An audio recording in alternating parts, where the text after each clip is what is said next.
Amigos telespectadores da Rede Vida de Televisão e do programa Páginas Difíceis da Bíblia, nós estávamos falando a respeito de a quem se dirigia Jesus.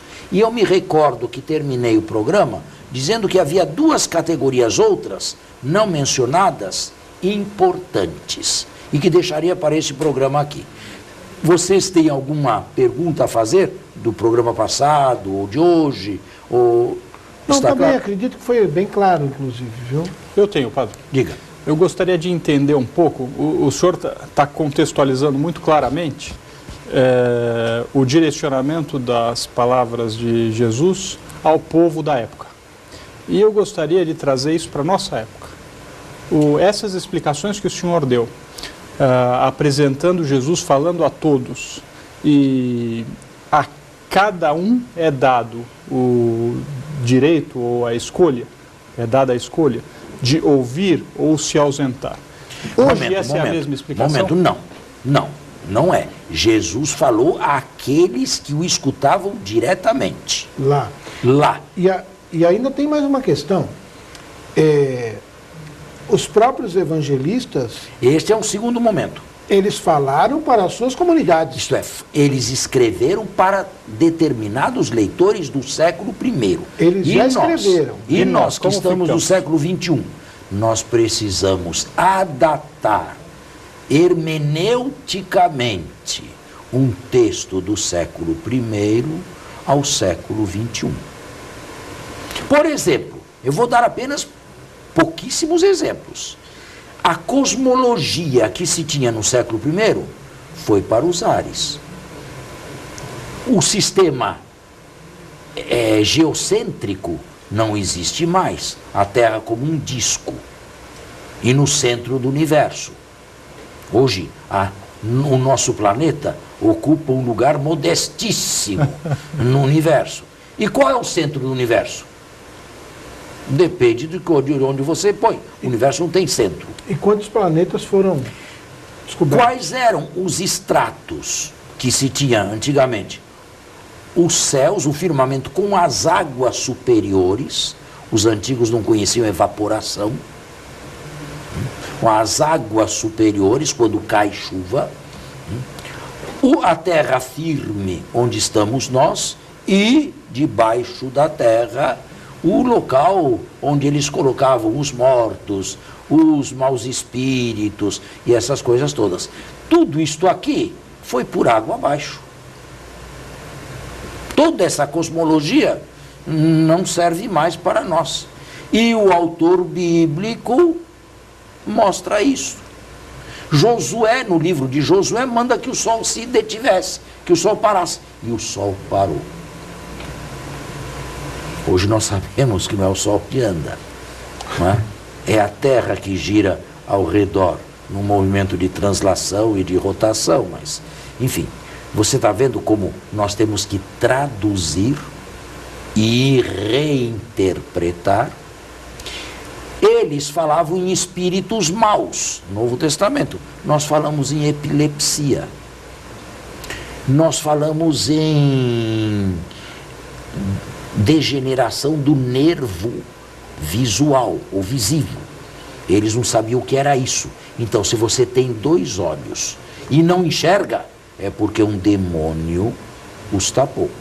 Se você tem 2 orelhas e não escuta nada, é porque um demônio tapou também. Hoje nós conhecemos que temos um nervo auditivo que pode estar degenerado também.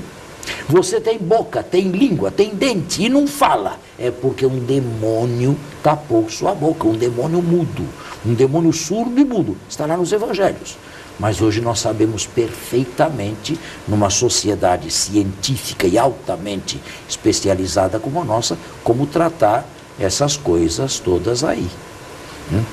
Isto é exemplo, são poucos exemplos para dizer que nós temos que traduzir e, de certa maneira, reinterpretar ou interpretar para o século XX, XXI, o que foi dito, o que foi escrito no século XX, no século I. Não que aquilo não seja normativo. Aquilo continua a ser normativo, o texto bíblico.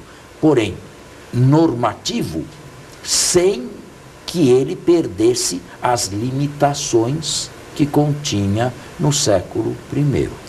Aqui o senhor explica, nos explica, na verdade, o conteúdo daquilo que é apresentado. Agora, a quem se fala? Naquela época, aos discípulos, aos 12... Jesus falou diretamente aos discípulos. E os evangelistas escreveram às comunidades. E nenhum deles imaginava que seus escritos seriam traduzidos em todas as línguas e lidos por milhões e milhões de leitores em toda a história de 20 séculos. Por até agora, 21 séculos praticamente. Ninguém imaginava uma coisa dessa. Ninguém. Entretanto, hoje se apresenta a todos. Hoje o texto é apresentado a todos como normativo. A igreja posteriormente descobriu que eles são inspirados e, portanto, são canônicos, e precisa, através da exegese, da hermenêutica, do sermão bíblico, traduzir um linguajar do século I ao século XXI. Certo? Isso se chama hermenêutica. Hermenêutica, exegese, interpretação de um texto bíblico. Agora, interpretação não significa dizer o contrário, né? Não significa absolutamente deixar o texto e buscar outra coisa, como alguns fazem. Aí, isto é radicalismo, isto é racionalismo, de jeito nenhum. Fé católica e vai por aí. De forma nenhuma. Uma coisa é interpretar, outra coisa é simplesmente cancelar o texto, escrever uma outra coisa, um outro evangelho, adaptado ao século XX. De forma nenhuma. O texto é canônico. Porém, um texto do século I é normativo no século XXI. Sabe, é o que deveriam fazer os muçulmanos. Por que não fazem isso? Por que não pegam o Corão e fazem com o Corão o que nós fazemos com os evangelhos? Por que não fazem? Eles enfiam no século XXI uma cultura do século VII. E dá no que dá. E radicaliza. Tem alguns problemas pra gente. E dá no que dá. Você está vendo o que é falta de hermenêutica? O que é falta de interpretação? Pega um texto do século VII e aqui, ele está aqui, ele tem que ser usado, interpretado, como está, sine glossa, no século XXI. Complicam a nossa vida. Não considero... Se você roubar, te cortam a mão direita. Se roubar de novo, cortam as duas. Está vendo? E nós que fazemos? Nós interpretamos. Não que nós deixemos de lado. Por exemplo, Jesus diz lá no Sermão da Montanha, a quem chamar o outro de imbecil, é réu de condenação eterna. Talvez a palavra imbecil, em grego, outro vocábulo, fosse muito forte naquele tempo. Hoje você dizer que uma pessoa é imbecil, bom, bobinho, tolinho. Não é tão grave, é um pecado gravíssimo. Na verdade, você vê que algumas coisas se modificaram. Agora, existiram e existem exegetas, sobretudo da linha protestante, que afirmam que algumas injunções de Jesus fossem interinais, isto é, são tão fortes que serviam para uma época, digamos, uma época estreita, uma época curta, uma época passageira, mas com o retardamento da parousia precisam ser revistas.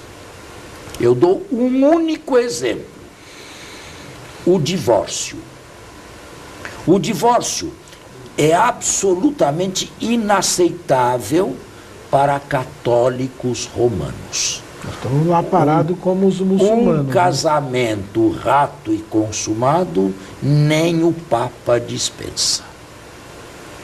Para os ortodoxos, que são cristãos também, em situações graves, se dá a possibilidade de realizar umas segundas núpcias em penitência.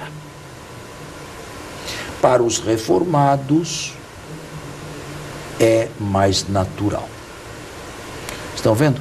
3 igrejas igualmente cristãs, olhando para o mesmo mandamento e dando 3 interpretações diferentes. Nesse caso, Está bem claro? no sacramento do matrimônio, nós estamos aí quase como os muçulmanos hoje, olhando para aquilo daquela época, aplicando hoje. Né? Aplicamos aquilo hoje. E basta. Agora, é interessante, há algumas coisas que Jesus também proibiu terminantemente e que a igreja deixa fazer. O juramento, por exemplo. Não jureis, seja o vosso sim, sim, o vosso não, não. E a igreja permite o juramento. Está vendo como é? Agora, é uma moral interinal ou interinária, isto não aceitamos, isto não podemos aceitar. Quer dizer, algumas coisas que são muito fortes e que para alguns exegetas valiam para um período curto, como o divórcio, por exemplo. Mas agora viver a vida inteira sem segundas núpcias, isso quem aguenta? Então, nesse ponto, se abre. Nós católicos dizemos não, o texto é válido na sua inteireza para todos os tempos e para nós também. Ele não foi dito para uma determinada época curta. Porque eles falam, bom, era fácil para São Paulo falar uma coisa dessa, mas São Paulo imaginava que o fim do mundo estivesse ali ao alcance de mão. Não que eu discorde, eu não estou em desacordo disso, mas não deixa de ser um radicalismo. Não, não. Sim, mas padre, o senhor deu 2 exemplos aqui. Talvez eu gostaria de comentar a respeito deles. Uma coisa, o juramento. A igreja permitir que o juramento seja feito não atrai necessariamente nenhum ato de desamor com relação a ninguém. Mas veja, Jesus proibiu. Por que a igreja permite? Entende? É difícil de entender, mas novamente eu volto, não é um ato de desamor. Não se trata de desamor, se mas trata o divórcio de desobediência. Mas o divórcio é, padre. Não, aí não se entra nessa questão do amor ou do desamor. É obediência ou desobediência. Você vê que as coisas precisam ser interpretadas e que a igreja toma a liberdade de interpretar. Em alguns momentos, em alguns casos, interpreta ao pé da letra. É aquilo, é assim e ponto final. O divórcio. Outra coisa, ela é mais, digamos, aberta. Agora, padre, para o nosso nós fiel... temos que fazer um intervalo aqui e voltaremos. Muito bem. Estamos agora no segundo momento do nosso programa aqui. Eu fazia uma pergunta, padre. Aqui, quando o senhor fez teceu os comentários a respeito tanto do juramento, que hoje é permitido e Jesus não permitia, e o divórcio, que hoje não é permitido, à época não era permitido, e o senhor fazia um paralelo, traçava um paralelo para explicar que a igreja algumas coisas flexibilizou e outras manteve rígidas. E olha que eu estou sendo muito parcimonioso nos exemplos, hein? Mas são ilustrativos. E o diácono Ailton estava comentando até que nós, de certa forma, com relação ao divórcio, talvez estivéssemos tendo uma leitura fundamentalista. Não, fundamentalista não, radical. Radical. E eu gostaria de entender do senhor o seguinte: quando eu falei a respeito da presença do ato de desamor em um e não no outro, o que eu quis buscar, na verdade, era uma explicação lógica por trás da decisão da igreja de permitir o juramento e denegar o divórcio, sob pena de nós estarmos seguindo mesmo uma fé fanática. Sabe, a igreja tem consciência de que ela lê a Escritura como esposa e não como escrava. Portanto, ela se sente no direito de interpretar também, o que uma escrava não deve fazer. A escrava deve ler, deve ouvir e deve fazer literalmente o que foi dito. A igreja não é escrava, ela é esposa.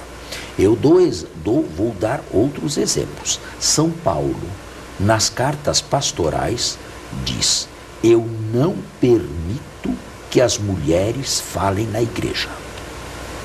Mulieres in ecclesia tatiant. Calem-se.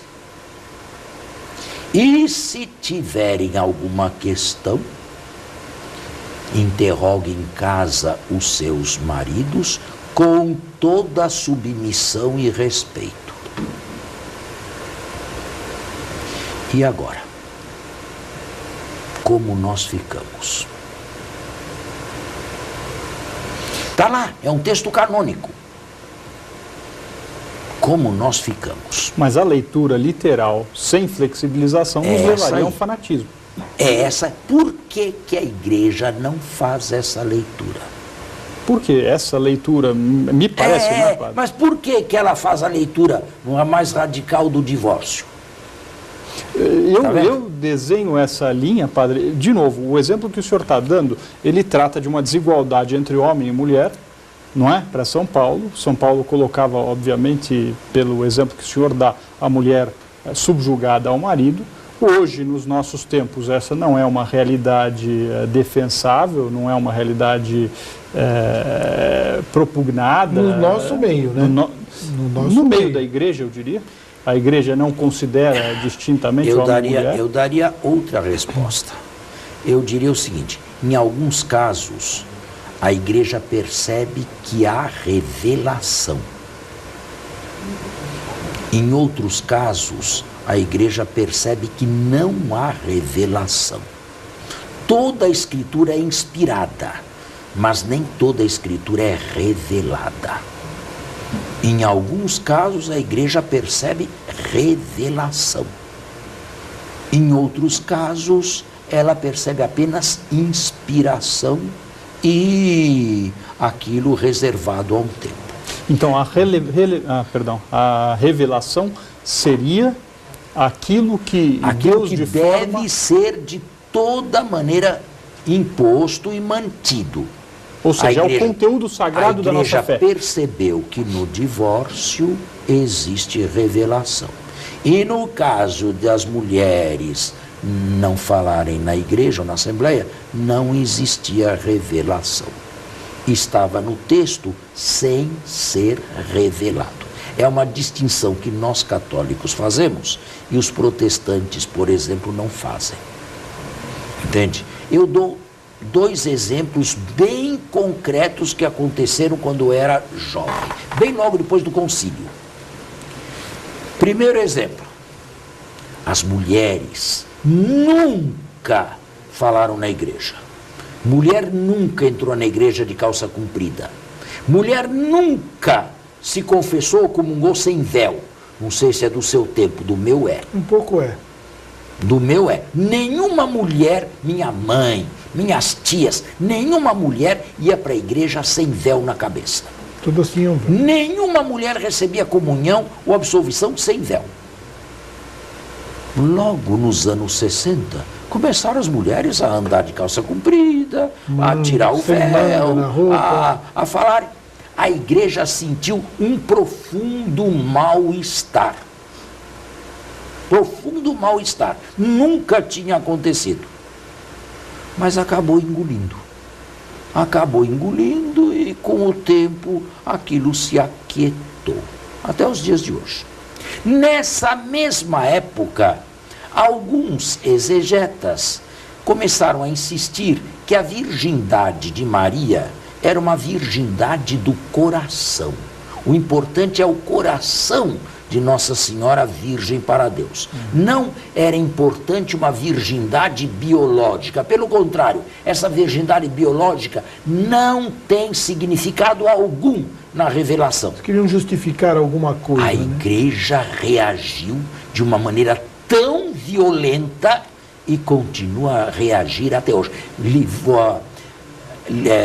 Pureza de coração, tudo bem, mas sem detrimento algum da virgindade biológica. 2 reações da igreja bem diferentes para 2 problemas que surgiram ao mesmo tempo, nos anos 70. Agora, existem outros exemplos mais, né? Jesus, em Mateus, afirma a respeito da Torá, capítulo 5, que ele não veio tirar um jota da lei.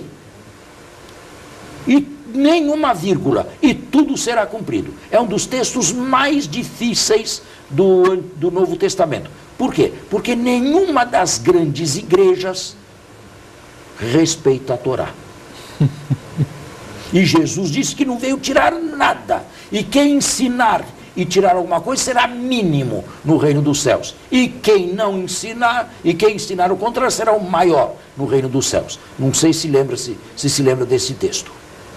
Está aí. Sim. E nenhuma das grandes igrejas observa a Torá. E agora, que fazemos com esse texto aqui? Há um divórcio enorme entre a prática das grandes igrejas e o texto normativo. Não se pode negar. Como se resolve isto? Mais uma vez, bom, entra em primeiro lugar a exegese. Em segundo lugar, entra a igreja também. A exegese vai dizer que o Evangelho de Mateus ainda estava, em alguns momentos, dependente de uma situação de subordinação da igreja ao judaísmo. Ainda não se tinha a igreja libertado totalmente das amarras judaicas.